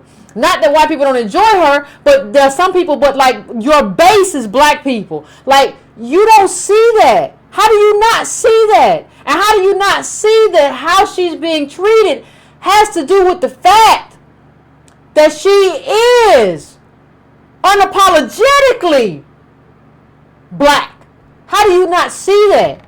And so Charlamagne gets to sit in this position because the people that put you to sit in that position, Charlamagne, know you don't know nothing, and they know you're not going to read nothing, and they know when you write, you're going to write stuff. You're going to write stuff that's just white supremacist, because that black privilege stuff is white supremacy. Because it gives us a level of agency that we don't have in the highest level of inequality since the Gilded Age for people that come from a slave who have been marginalized since we got here. You don't understand that, and they know you don't, and that's why they use you. And that's why you are a useful tool of white supremacy, and I'm ashamed of you. I just put it out there. I'm going to 954. 954, what's your name and where you calling from? Hello, Yvette. What's going on? This is your secret admirer from Miami. Hey, bro, what's going on? Just fine. I just want to make something perfectly clear. I think you look terrific tonight. And if you can, keep Antonio Moore from doing a or a co-show with you because you're a lot more photogenic than he is. No, bro. You ain't gonna. Let me tell you something. You ain't gonna come on. Let me tell you something. You ain't gonna come on here and dog my bro and talk. Let me tell y'all something. Let me tell you. I'm gonna let you. I'm gonna let you finish. Let me just tell y'all something. Me and Antonio talk like every day. Like what people don't understand is that like we're more of a team than just like why Antonio calling to the show. Like we and it's always been that way. Even back through Army, it's always been a situation where me and Antonio go back and forth on the show. So it's like we do like this is basically our show. But go on, bro. I appreciate it. But you a man. I understand how you would feel that way. But go on. Okay, yeah, I'm sorry. I was just a little jealous. But anyway, my main point is the word on the street is, at least in my neighborhood, and people that I talk to, all black people, that when you, Charlamagne the God, whatever his name is, all these people, Roland Martin, all of you talk show people and black talking heads are hurting each other when you attack each other. You just ripped Charlamagne out a new asshole. Yeah, but the thing is, like, if hold on, if he were making a contribution, then you could say that my criticism, not attacking, because we've gotten to this place in African American community that we don't feel like you can have criticism of another African American because that's just the way, or another. I'm sorry, I'm not African, or another native black. We feel like we can't do that. So what that means is that, you know, if you are providing a contribution, I will have a very balanced critique of you. But the problem, I will offer you this, sir. The problem in our community is not that we critique too much, is that we don't critique each other enough. The problem is that we let people go because we think, well, that person is black just like me. And we don't understand the detrimental impact that person is having on the community. So we have to start snatching wigs around here. We got to. I agree with you that I understand. You're you certainly have the intellectual heft to deal with these black political issues and other issues outside of the black community. But I'm just saying, a lot of people are saying it's gotten to the point where this debate over Monique and her compensation, and you're right about that, has degenerated into all kinds of personal attacks, and we're all just looking for what the solution to the problem is. That's all. So, I mean, once again, I didn't mean to delve into that personally, but I want to get my opinion on that issue. Oh, no problem. No problem. Anything else you want to say before you go? Well, I love your show, and you just keep doing what you're doing. Thanks a lot. Thank you. I appreciate it. Right now, I mean, let me just say this real quick before I go all the way. We have to stop checking people. You know, you can't have a tribe. You cannot have a community without having rules. And we don't have no rules. We just let people do anything, say anything. There are no rules. There are no standards. There are no guidelines. You just say whatever. And you don't have to do your research. You can just make assumptions and babble your way through an interview. That is unacceptable. And we got to stop that. So I'm going to area code 779. 779, I'm coming to you. What's your name, 779? And where are you calling from? Hello? Hello, this is Sean, Chicago. Hey, Sean, what's going on? Yeah, I want to say, like, I think we should be able to, disagree with each other without being called a coon or a sellout or... I didn't call did I call somebody a coon? I might have said sellout, but did I say... I don't use coon very often. I don't think I use that. Well, I'm just saying we shouldn't... The name calling is not a good look for us. We're just attacking... It's like black on black crime again, attacking each other because we don't have the same opinion. We can think different and then come together to, find the right answers. But calling people names because you're mad because they don't think the way you think, that's not a productive way to move forward to get people to join your coalition. Okay.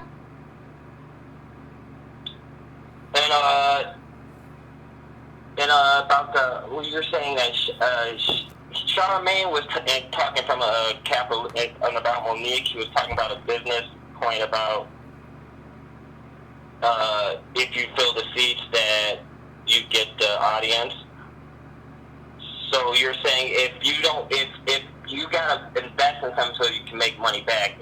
Netflix won't make money back from Monique. They're not going to give her a large lump sum of money.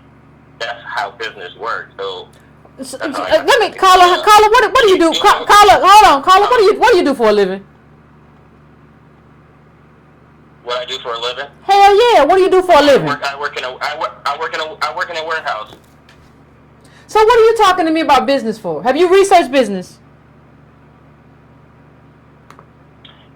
You don't have to research business to know how much popular somebody is. But yeah, but no, you have to. Yes, you do to know how it works. Like, hold on, you do. Like, you do. Like, here's the thing. You don't have to. Like, if you've done your research, fine. I get it. I do my research. That's fine. But understand something. Understand that that's not how it works. White people get to go off of being seasoned and having a catalog and all of that stuff. And understand that Monique has had number ones from we're talking about Precious. We talk about the Queens of Comedy. You go talk about Bessie. You talk about her comedy tour. They said her comedy tour was number one. They said a standing ovation. The Netflix people said they loved it. So what are you talking to me about? Well, this is just how business works. Do you think you know more than Monique, who's been in the business 30 years? I just want to know. Okay. Yeah, I'm fine with Monique speaking out, but she can't say that Netflix is color biased and female biased when they're paying Ava DuVernay. But hold on. Shonda Rhimes is underpaid. I'm going to tell you right now, even though they gave Shonda Rhimes a multi-million-dollar deal, she's underpaid. Understand that Shonda Rhimes came up with Scandal. Do you understand that she's still not getting paid anything near this producer that I just told you about? Just because she's getting paid more than Monique, it's still not enough. She had like a show. Scandal was a show that was popular and just phenomenal for so many people, like so popular, did so well in the ratings, and she's not getting paid anywhere near the other white writers and producers. She got paid more than Monique, but it's still not enough. She get underpaid too. I just feel that Monique is very unprofessional, calling her husband daddy during the interview. Hey brother, can I tell you something? Can I tell you what you sound like? You sound like somebody who you would like to call you daddy. That's what you sound like. Listen, when they call each other daddy and love and all that stuff, like, understand, ain't nothing wrong with that. These are two people who care and love for each other. So wait a minute, you gonna make a business, a decision about whether or not she's a good comedian and whether she should have been paid by what her and her husband call each other? I'm just happy to see black love. Get off my phone. Next caller, 240. 240, what's your name and where you calling from? Hello, Yvette. This is Renee. Called in maybe 2 times before. Hey, what's going on? What's on your mind? I'm good. I'm from Washington, D.C.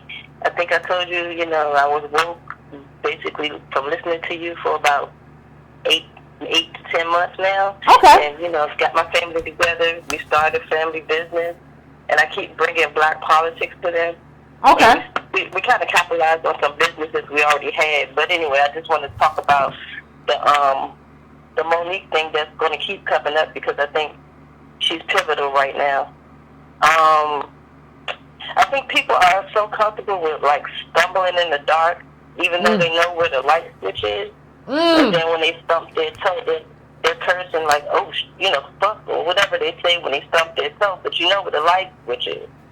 So I want to say to all the people that want to keep saying Monique should have did this, her husband should have did that, I want them to replace Monique's name with their mother's name or their name or their auntie's name, whoever they hold to high esteem in their life. Replace Monique's name with their name and then ask yourself a serious question. I challenge people. Ask yourself, would I feel the same way if my mother or my sister didn't get her due? Thank you, Carl. Thank you, Carl. I appreciate it. And that's basically what Monique asked him. She said, hasn't your mother gone through this? Hasn't your grandma? How can you say that? How can you say that? Because you get paid to say that. Because if you don't say that or take that stance, it's going to be a problem. And so, I agree with the caller. How would you feel if your wife, your mother, your sister said, I have this resume. This is what I'm getting paid. This is what I'm getting offered. Not only am I not getting offered what the legends get offered, even though you say I'm a legend, I'm getting offered like, what was it, like 1/20th or something? I'm getting offered. It's not even like Monique was getting offered half. So like Amy Schumer got 11 and she was getting offered 7.5. That's not even what happened. We could still have this conversation, but that's not what happened. They were telling Monique, take a loss to be on Netflix. And we can't even see it. 619, I'm coming to you. 619, what's your name? Where you calling from? Peace, Yvette. This is Mufasa calling out of San Diego. What's going on? So you mind? All right, cool. So, yeah, so the one of your contentions with Charlamagne was basically that he wanted to rush to do radio and he didn't do his research, correct? Mm-hmm. True. Okay, but I have to ask you, I got the audio from you and Tone that both of you guys criticized his book, Black Privilege, without reading it. That's so true. If you're going to criticize him for not reading the contract and doing all his research, how can you say that when you did the same thing to his book? I didn't do the same thing to his book. I got the audio right here of you saying you just looked. Yeah, but no, I took quotes from the book. I did not assess the book. I took a lot of quotes from that book. Tone Talks it said he read it. Oh, I'm sorry. Go ahead. No, I took a lot of quotes from that book, and I think I directly quoted that book, and I directly quoted what parts of that book were wrong. All right, this right here, this you. I can't just tell me what I said. You can just transcribe because I can't hear it. I can't hear it. So just tell me what. I read a little bit. No, what you? No. But what I said was I read enough. And tell me, hold on. But if you can tell me where I was wrong, I'll listen to you. See, because what Monique did, she came on and she told him what he was wrong. Tell me where I was wrong. Don't worry, I'll wait. Hold on. I agree with you against. I agree with you and Monique against Charlamagne. So but here's the thing. I read enough. I didn't read all of Charlamagne's book, but I read enough to know it was garbage. Let me tell you, I'm a reader. I don't know who everybody thinks they're, but I can read enough and skip around enough. Okay, this is garbage. And it's gonna be garbage. I skipped to chapter 2. It's garbage. I skipped up 3. It's still garbage. It's gonna be garbage. I don't have to. I know which books I have to read everything and which books I can say, okay, I can make an assessment. Now, if you were to bring back and say, Yvette, if you were to come back to me and say, Yvette, I found in chapter 7 or 8, he said X, Y, and Z in black politics, and so you're wrong, I will listen to you. Can you do that for me? No, I can't do that. I'm not claiming to do that. All I'm claiming is, and like I said, and I'll be done, you took a look at the information and made a judgment call and came and reported to your constituents or your people. That's the same thing that he did, and you're saying he's an idiot for it because he didn't do all the research. But listen. Here's the thing. First of all, I never would have, like if Charlamagne was making a claim that he was being mistreated. Understand, Charlamagne wrote a book about black privilege. If Charlamagne had made a claim that he was being mistreated by his radio station, and he had not a whole book, understand that what Monique did was just tweet some emails. It would have took you an hour to read those emails. An hour, tops. You know how I know? Because I read them. That's how I know. It would have took him an hour. He couldn't take an hour out of his day. And he didn't have to read them. He could have did to those emails the same thing I did to his book. Just scan line by line. That what I mean when I say I read some of it, what I mean is I just skim it line by line. Okay, this is what he's saying. Okay, this is what he's saying. I get the main points. If he had done that to her emails, he would have gotten it. He would have said, okay, I get it. I've skimmed enough of this. What I'm saying when I say I skim, I'm not reading deeply. That's what it means. It means I go in some points deep and I come out. That's what I say when I say I'm not. He didn't do that. If he had done just that much, and if he's an intelligent person, it would have came through to him through that like that's not what she's saying. And she has been mistreated. He didn't do enough. I did more than enough. I wish I had never picked up Charlamagne's book. Right. Okay, that's all I wanted to say. All right, have a good one. Yeah. Okay, I got another caller coming in. I think y'all might know who this is. I got another caller.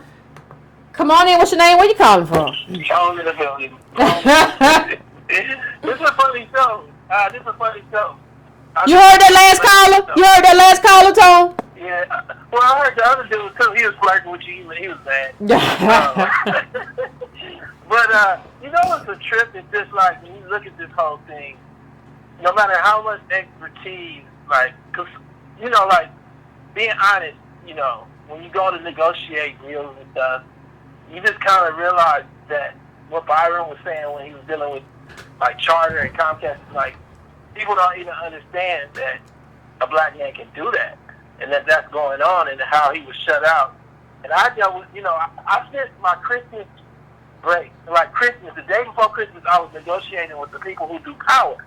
Like when you watch Power, there's a name that comes up, Randall Emmett. Go look at the credit, the main producer. That's what I did Christmas Eve. And then I watched Black Panther, and I'm giving y'all my critique, and I got to hear about it from a dude in a warehouse. And I'm not saying that that's wrong, but I ain't going to tell you how to put boxes up. But I got to hear from you about how to negotiate a TV deal. I'm going to say to you, go look at Shonda Rhimes' deal, $10 million a year. $10 million a year. You got a guy named Ryan Murphy, much less credentials, and he's getting $300 million. Black woman. Scandal is not her biggest show either. Grey's Anatomy is. Come on, man. Y'all don't understand. It's like, you know, it's funny because I think this connects to Black Panther and everything. It's like we can't even get black people to believe they're worth something. We can't even get black people to realize, man, we got a constitutional claim here where all your people should be rich. You don't understand that because that's part of the whole game. You don't understand that they're trying to get 6 black comedians, female comedians, for that same $3 million, for a third of what they got from Amy Schumer, one lady who kind of just came around. And understand that if one black woman takes $500,000, they all got to take it. Understand that Tracy Ellis Ross is saying the same thing. She's getting $100,000 an episode for that show, that Blackish show, on major network TV. While you look over at Katie Kukoc, she's getting $2 million an episode. You understand that Felicia Rashad was never nominated for an Emmy. Wow. Understand that this has been a legacy of black women, black people being shut out. See, the last dude that called before the last dude was a quirky dude. He's a quirky dude, and that's the problem with what we raise. We raise people who are race neutral in the middle of being in a racist world. Now, I don't want to stand next to you, because I don't know if you want to just stab me in the side. Because that's what that call was. I'm talking about the quirky guy. Yeah. He just was stabbing us in the side. Nothing he said is the way that it works. You know what Byron's lawsuit was? It was basically AT&T DirecTV would not take a meeting from him because he wanted to own the content and get a piece of the ads, and I don't have to deal with y'all like a regular producer. They do it with white folks. Instead, they said, I'm at a golf meeting. I ain't taking no meeting with you. Instead, they said all kind of stuff. He said, I have the content. Just put it on the air. Be fair to me. He had to use some slave laws from 1866 to get treated fair. The same slave laws that are mentioned in the what color of law? Yep. What you don't understand is the legacy of racism, and you about to feel it. And this race neutrality, this black privilege, all this is going to get mixed up. Now let's come to this last caller, because I don't want to dominate the conversation. I wasn't even going to call it. Look, we're not talking about a contract. We're talking about a concept. I don't need to read his book because his book was mistitled. I told him to his face. I talked to him on the phone. The book was really about like his life. And then, like from what I read, it was like the concepts around his life, and then the general black excellence concept. Let me say one other thing, Tom. The caller that called before you didn't understand. Like, and this is the problem. The caller before you didn't understand the difference between reading like a memoir and getting the gist of a memoir than reading a contract and an email about contract negotiations. They didn't understand. He didn't understand that one of these things has to be read very, very, very specifically. And one of these things is something that you can get the gist of by skimming through the chapters and going through it kind of fast. Like he didn't get the gist of like these two different kinds of readings, did he? But then, yeah, I agree. But in addition, he didn't get our critique. It was like over his head. Our critique isn't whether his book was well written. It wasn't whether the artwork in the front is good. It was the concept around the book don't make sense. Yeah. So it wasn't a critique of the book. No. It was a critique of the concept. And, Yeah. and look, I'm gonna be real with you. All I do is go get the vet. The guy that I was interviewing made the concept of racial wealth gap. I'm gonna leave it at this. And he called the concept BS. So you had a whole book about a concept that one of the leading economists in racial wealth said is BS. Yep. I'm gonna leave it at that. Come on, man. Get out of here. Appreciate it, Tom. Appreciate it. You read a book. You read a book where the economists who we talked to, who Tom talked to, Thomas Shapiro said it don't make no sense. Thomas Shapiro said that's just bullshit. It's just BS. And so understand, when I read the book, I'm reading it with all these economists, because Thomas Shapiro is the only economist that I have read. I'm reading it with that lens. So understand, it doesn't take me long as I skip through these chapters to understand, oh, he on some bull. And understand it's a memoir. See, if you're reading something about a contract, you need to read everything, because this is very specific about the years and dates and amounts and triggers. A memoir is a very different thing. You can go from point A to point B to point B to point C to point C, and you can see exactly what's happening. And you can see if they maintain the same tone. And if they want to bring... And there was none of that. There was no depth in Charlamagne's book, but y'all made it a New York Times bestseller, so okay. Okay, I'm going to the next call, 973. I'm coming to you, 973. What's your name? Where you calling from? Hey, how you doing? I'm calling from the Tri-State area. How you I'm doing? doing pretty good. How about you? I'm good. I guess, I mean, not to rag on the other callers, but I feel your pain, because I go through this on a daily basis. You know what I mean? Because I'm dealing with people that really don't want to come with information. They always want to profess how they feel. You know what I'm saying? So it's really not based on any truth. And a couple of things that's kind of like getting to me is, now they're going after Monique's husband, where around the clock I listen on YouTube and they talk about how there's no black patriarchy and where's the black man, and here it is, you got a brother standing up for his wife, and that's the problem. You know what I'm saying? And another thing, just as far as like what you was talking about, you read Charlamagne's book. I made it through college by not reading the whole textbook. I read the beginning, the middle, the end. I got it. You know what I mean? And I graduated through college doing it like that. Sometimes you can go through literature and you don't have to read the whole thing to get the gist of what they're talking about. And, another thing, this whole thing about Monique being difficult, you know what I mean? Nobody's really defining what they mean when they say she's difficult. I heard Tariq Nasheed said that he was on set with Monique, and Monique was checking the higher ups for the way they were treating the girls on the set. So if that's being difficult, that's the woman standing on principles. You know what I'm saying? Yeah. And when I was in a conversation with a friend of mine, I said, you know what the funny thing is? I said, when this woman passed away, when years go around, this is when y'all going to appreciate her. It's going to be too late. It's going to be too late. It's going to be R.I.P. She was a real one, but y'all dogged her when she was alive. And she's standing up for something. You exactly right, caller. Good, I'm listening. Yeah, so, and another thing, it was something else I wanted to touch on. D-Ray.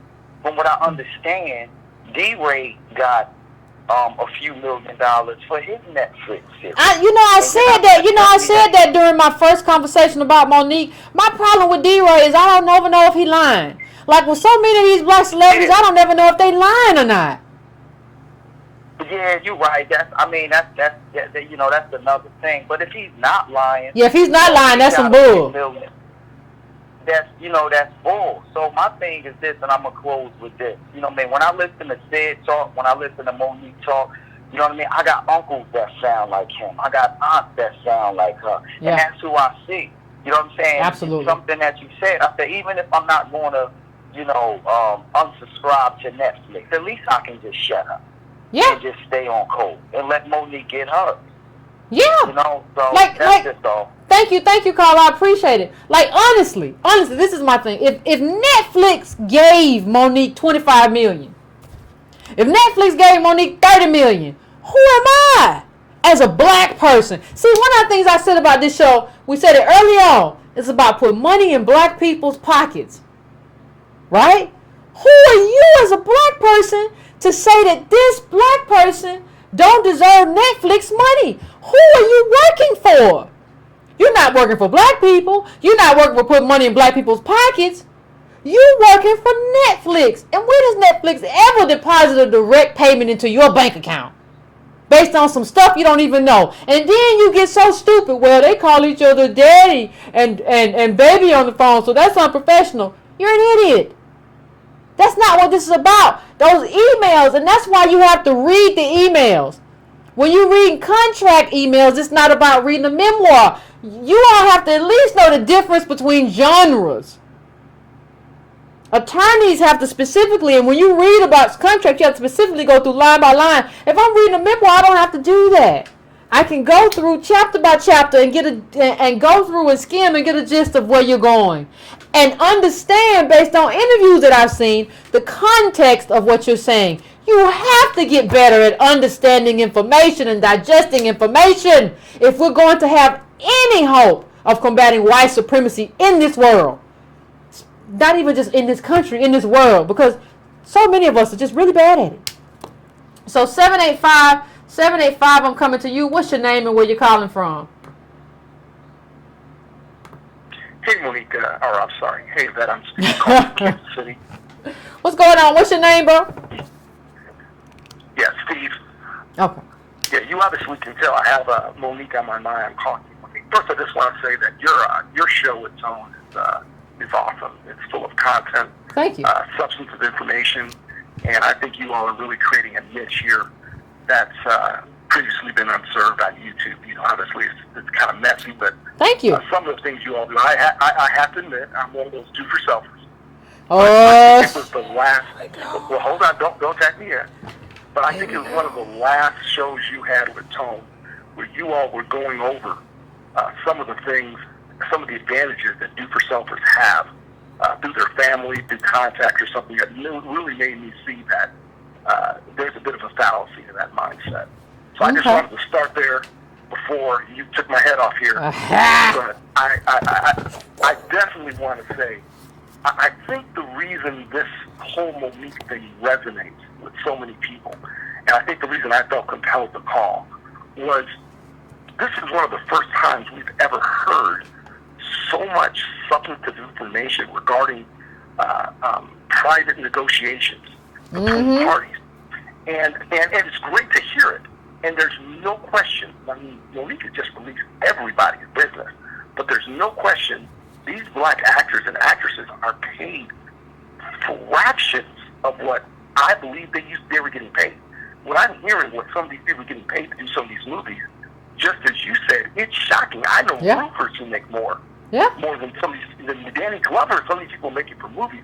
It's shocking. However, I do have to say, as a professional, when you negotiate, what you do for a living? You said as a professional. What you do? I'm an attorney. Okay. When you negotiate, you an entertainment attorney? No, I'm not an entertainment attorney. Okay. But I do negotiate, and I expect the first offer to be low. You expect the first offer to be insulting, literally. That's a part of business, and I make insulting offers. It's just a part of the game. You don't take it personally. But hold on, caller. Understand? And then, hold on. Let me go one thing. Let's go one thing real quick. 15 seconds. I agree with you. Okay, pardon? To make this second part. 15 seconds. Okay, and I'm just saying, I agree Monique is wounded. She's in a bad place. I don't think she's wounded. They're attempting to take advantage of her. But that's what negotiators... Hold on, no. Did you hear the first part of the show? Yes, I believe it.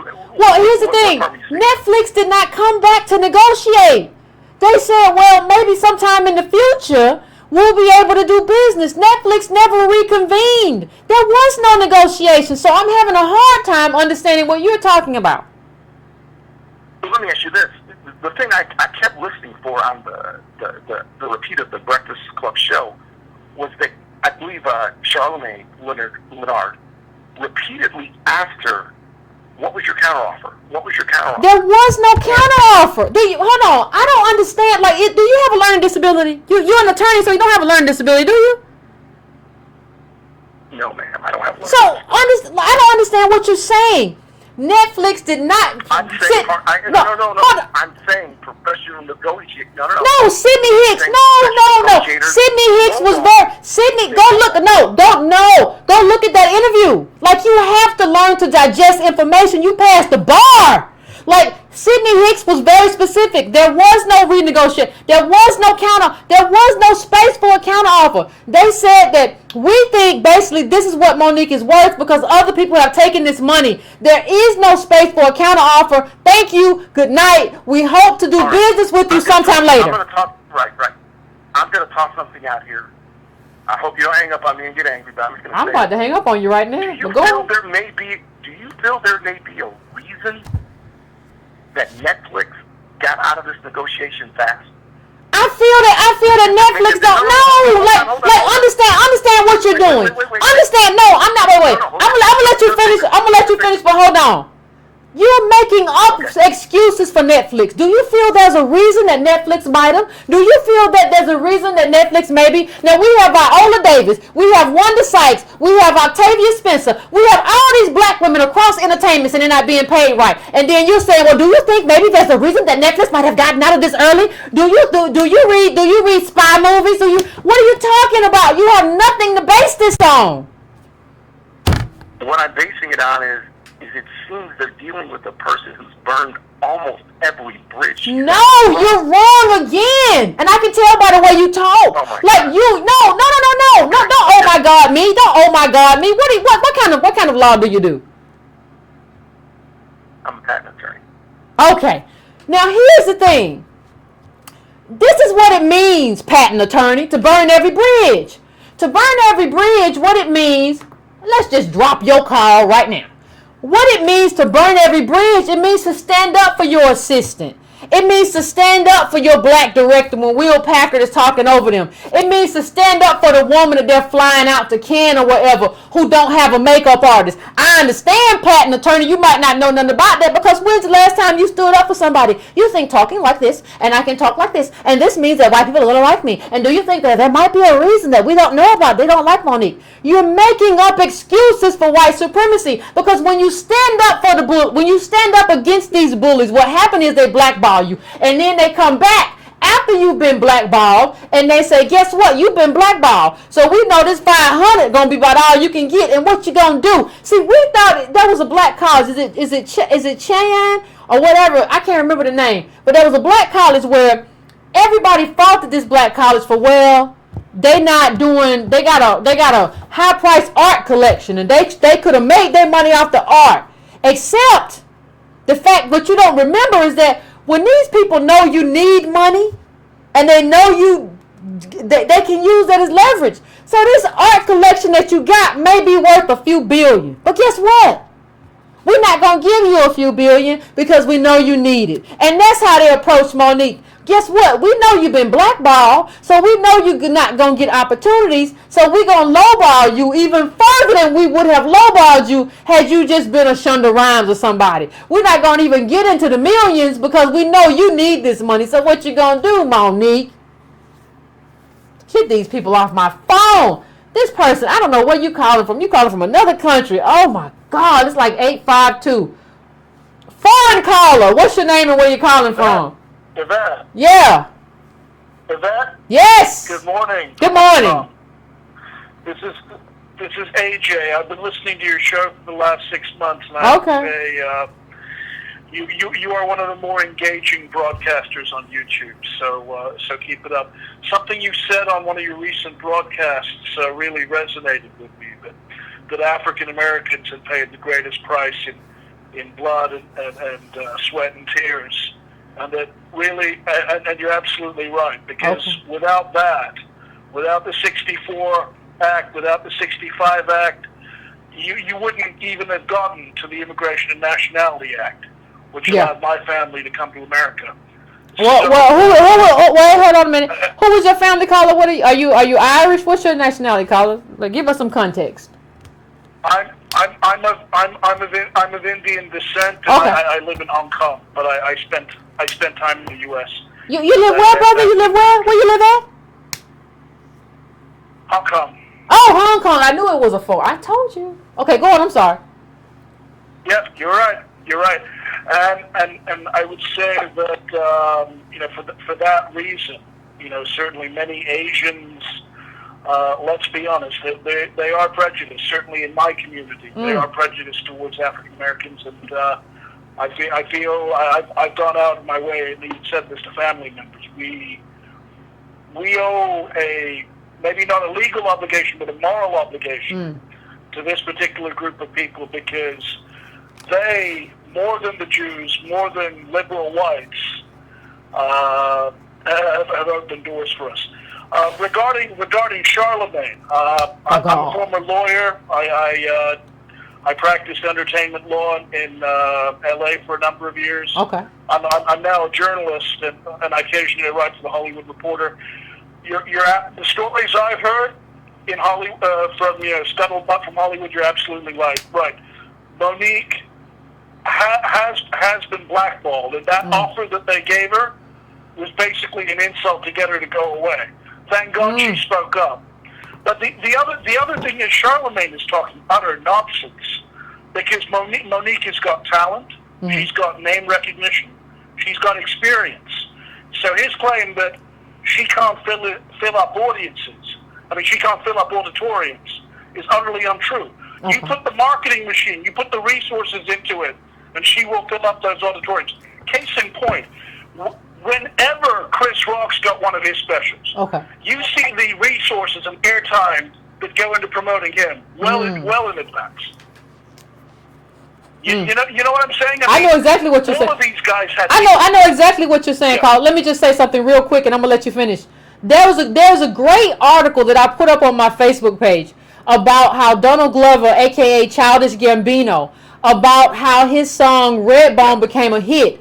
And you would not believe the marketing and the mechanisms and entertainment that went, that got behind this single to make it a hit. So this idea that we have that these people are just successful or unsuccessful on their own just doesn't make any sense. But I'm going to let you finish up, Carl. I'm sorry. Absolutely. It's about who opened doors for you beforehand. And I'm sorry to say, when I think about Chris Rock, I think about Chris Tucker. They have not done for the next generation what Red Fox and Richard Pryor did for their generation. I'll leave it at that. Thank you, caller. I appreciate it, and I appreciate somebody calling in who has some experience in the entertainment industry. I appreciate that, and I can tell you from his number, he said he was calling in from Hong Kong. He was calling in from out of the country. I can tell you that, and I appreciate that. But if you look up, it was on my page probably a month ago. But there's a great article. I can't remember where it was from, about Childish Gambino, and when you see how so many aspects of the music industry came together to ensure the success of this one single. That's what has to happen. So to say, well, she's just not successful on her own. Nobody's successful on their own. But I can tell you, listen, just me. I could put together a social media and marketing campaign that will blow for Netflix in terms of Monique, because it's $10 a month. And that's something that black people can afford. And I can put together snippets of recent shows to promote that in a way that would explode it. And they know that, but they just play it because they realize I ain't got to pay you. They ain't got to do none of that. I ain't got to do any of what you're talking about. But see, even with Donald Glover, he does Atlanta, but he does a lot of other white shows. So part of his value is that I can get white people to come to my concerts. I can get white people to show up at my movies. I can get white people to show up at my premieres, for these different sitcoms. You have to, what they're telling you is that we don't have really any interest unless you appeal to white people. We really don't. So, and what does that say to you as a black person? So this is the last call. I'm going to 337. 337, what's your name and where you calling from? Hi. Hey. How you doing? I'm pretty good. How are you? From Southern Louisiana. Hey. Listen, first of all, I just want to say that I got the Color of Law yesterday. Thank you. And I'm halfway through it, so that would make you very proud, I'm sure. I am very proud. Anyway, man, after looking at your show tonight, I didn't see Monique on the Breakfast Club. I will be going to look that up after we're done. You gotta go see the whole thing. Yeah. I have a hard on for her and her husband now. Not in a sexual way, but like in a community activism, sister girl kind of way. Like I'm really digging Monique. I mean, I liked her before, but I'm truly digging her now. You know, I appreciate everything that she's doing. But anyway, I wanted to ask you, did you see her last week on The View? I didn't see that. I heard about it. I saw her on the thing with Whoopi, and Whoopi was. I don't know why people get so enthused about Whoopi. Whoopi was the same person who, like, I mean, I'm gonna put this up on the screen while I'm talking to you, Carla, about y'all remember this thing about white people and Obama and watermelon toothpaste, and she supported that stuff. So I don't know why, but I didn't see the View appearance. So go ahead, Carla. I actually didn't see it last week. It's funny. I saw it today on demand, and because I like to watch The View. And Monique was on there, and Monique, she took her time. She was very poised and calm, and she called out Oprah and Tyler Perry and Lee Daniels, and I think because they black gatekeepers. They just black gatekeepers. That's all they are. That's why she came out. That's why Oprah came out for Tiffany Haddish. That was just a dig at Monique. You ain't playing. You ain't fooling nobody. But what got me was, and she did it twice. And I was like, ooh, Monique is doing this on, national ABC television. Yeah. But what got me was Whoopi. Whoopi said that, Monique, if you would have called me, I would have told you what the expectation was. No, she said I would. No, hold on, Carla. She said I would have schooled you. Whoopi said I would have schooled you, Monique. Yeah. On what the expectation was. Yeah. And at the end, Whoopi couldn't actually get another word in because the segment was over with. But I noticed how very uncomfortable Whoopi was that Monique had actually gotten the space to actually say, Tyler Perry, Oprah, Lee Daniels. I mean, just call these. Yeah. So I'm like, she experienced some feet, and I'm loving it. Loving it. Listen.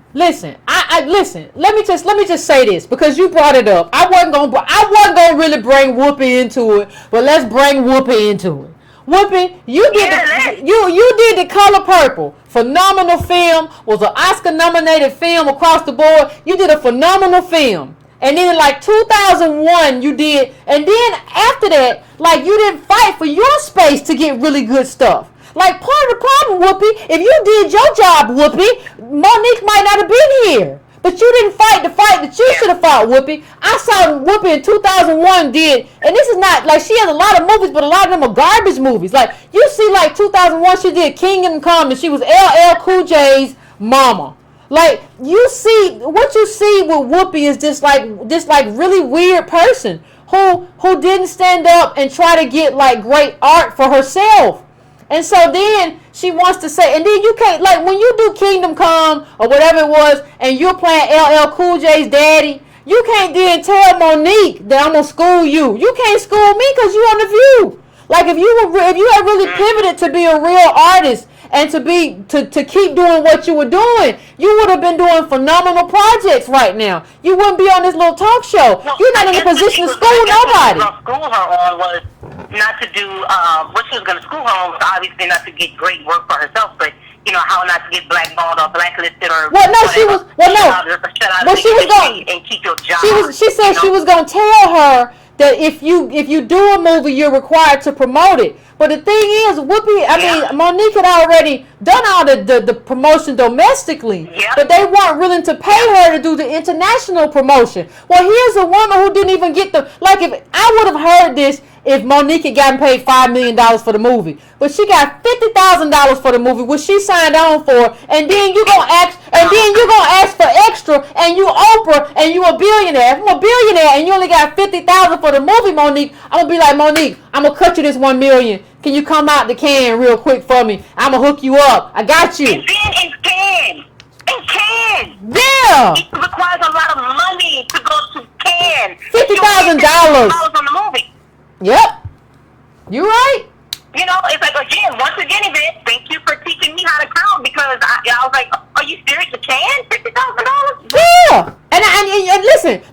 What's the point? Listen, Carla, I want you to think about this. What's the point of having a black billionaire if they ain't trying to play black people. Like if I'm a black billionaire, I don't even really believe Oprah's a billionaire. But if I'm a black billionaire and Monique say, you know what, I only got $50,000 for this movie. If you gonna make it matter for me, I'll go. I'll be like, listen, I got you. I got $1 million for you right here. You gotta just show up. I give you $500,000 right now and another $500,000 when you get here. If I'm a billionaire like that, and I know Monique didn't get paid, but $50,000, and that ain't enough for a celebrity's car. Like, so what are you talking about? Well, I will tell you one other thing too. Just pivot just a little bit. Sure. Go ahead. Because people are calling Monica a troublemaker, right? And in my own life, I try to take the space in my own life when things pop up to check some people. I'm in class right now. It's predominantly black, and I have a white instructor who was standing up in front of class one day talking about the tax bill and how great it was. And I had to tell him after class, I'm like, you know what you did was irresponsible. You know, I understand why you see it the way that you do because you're looking at it from a different vantage point. I said, but from my vantage point, this is detrimental to my community. I said, and I can't allow you to say these things from the teacher's pulpit where you have influence. And of course, I've been labeled as a troublemaker at this point. Anytime you stand up for black people, you will be labeled as a troublemaker. But what we need in our community is more troublemakers and more troublemakers and less people who just go along to get along. We have never, in the history of America, we have never found success as Native black people by just going along to get along. We have found success by causing trouble. People forget that Martin Luther King was the most hated man in America when he was killed. Nobody cared about him. Nobody loved him. But let you get the last word. Well, I will say this. When I did what I did in class, and also there's another African instructor who I've had to take to task, behind his, where you shouldn't complain. Anyway, I went there with him as well. But one of the problems that I'm finding is that I'm alone. I'm alone. I remember last week whenever you and Tone did the show together, a lady called in and she said, look, Yvette, it's really thin out here in these streets. She ain't lying. I mean, it's the thinnest of the thin. And I don't know what we're going to do because there's no support. Well, recognizable support anyway. No, you're right, caller. Thank you. And I'm gonna address you after the call. I appreciate your calling, and you're exactly right. Like, what we're facing, I don't think black people understand what we're facing. Like, and that's my last call, people. I'm sorry I couldn't get to the rest of the call, but we had 2 hours and 5 minutes. But what normally happens, like, you might have your issues with Reverend Jesse Jackson. I understand that. No person is beyond criticism. And I'm not saying that I don't have my own criticism of Reverend Jesse Jackson. I'm not saying any of that. But what we normally have is somebody within the black community who, if this person says, I stood up to a white professor, or I stood up to a black African professor, or I'm mistreated, who will stand up and say, no, we as a community are not dealing with that. We are at a very precarious time where we have nobody who is willing to stand up for black people, descendants of slaves. We have people who are bought out, sold out, other people who immigrated here or whatever and don't have our interests at heart, and we are alone. Those of us who understand what is going on are even more alone. Because there are those around us who actually believe this stupidity that I can go along to get along and be race neutral and not complain. And that is going to mean that I am going to end up at a better place than my sister who is standing up for her rights. That is stupid, but these people are the majority.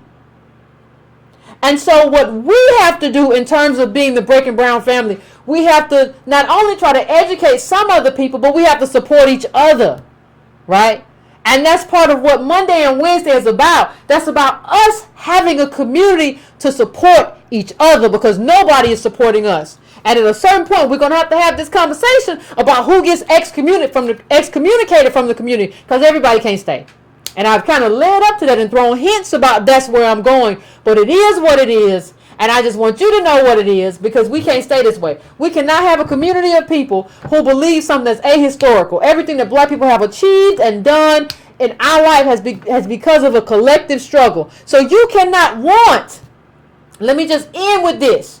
We cannot be with people who want some type of collective outcome that comes from politics if they are apolitical. I'll say that again. We cannot be as one with people who want an outcome that comes from politics and activism when those people are apolitical and shining shoes. We cannot be with you, hon. I'm sorry. And we have to find a way to build a community that also divorces ourselves from these people who are kind of just wanting to go along to get along, and who believe that being race neutral and not talking about race, when race is the biggest thing in the American mirror right now in terms of how leverage and lineage and is being used, we have to figure out how we're going to navigate not only white supremacy, but those people in our own community. We have to figure that out. Again, everybody, you can go to, before I end, you can go to donatebrown.com to donate. You can go to breakingbrown.com to make a one-time or cyclical donation, and also subscribe to the newsletter, which is the foundation of everything we do here. The newsletter is $2 a month, and it's the foundation of like understanding what it means to be black. Charlamagne, you should really subscribe to the newsletter, because I don't know what's going on with you. You just think you know whatever street, whatever. You just real weird. But this is something that we have to do, and we have to educate ourselves and put the time and the place to educate ourselves. And it is what it is. And please share, please subscribe, and all hail Killmonger. And I will see you all again on Wednesday. So have a wonderful evening, and I'll see you soon.